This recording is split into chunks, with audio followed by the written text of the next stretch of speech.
Hello everyone. Today we are going to talk about the SMI maneuver, which is another way to say IS therapy, okay? It describes the breaths that are taken during IS therapy. IS therapy, you think is super simple, right? But there's a lot of different questions that you can be asked on your MBRC credentialing exam. So let's just start. What is the SMI maneuver? Well, SMI stands for Sustained Maximum Inspiration. And if you think about it, when you coach an IS, you have the patient take a slow, deep breath in, maximum inspiration, right? And then you have them hold it, which is where the sustained comes from. So if you see on the board exams that you're performing SMI therapy, it's IS therapy.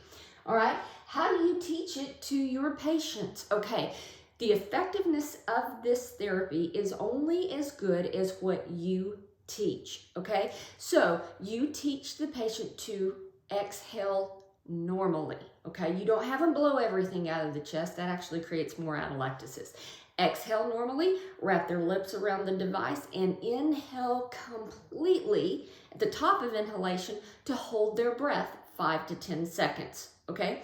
They need to repeat that maneuver 5 to 10 times an hour. All right, here's how you can spin a lot of different test questions like this. So you're having the patient exhale normally. In the chest, that means FRC remains in the chest, functional residual capacity.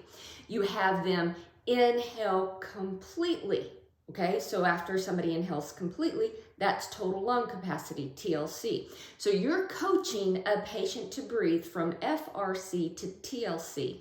When they do that, that capacity that they've just inhaled is inspiratory capacity. So they can ask those type of questions. Here's other questions that can be asked. Number one, if the patient, what is the purpose of the slowness of the breath? That's really important because the slower somebody breathes, the more evenly that inspiratory capacity distributes to both lungs. But probably even more important than that is the breath hold. Man, that is the key to everything. A breath hold of 5 to 10 seconds. This causes alveolar recruitment due to collateral ventilation. What that means is if we can get one alveoli to pop open, that we get the other alveoli popping open that are adjacent to it through the pores of Kahn and canals of Lambert. Okay, so collateral ventilation and alveolar recruitment is why we want to do the breath hold. Other little things they can ask, who do you not do IS therapy on? And we think, well, that's really obvious, right? It's somebody that can't follow commands, somebody maybe with dementia or Alzheimer or unconscious.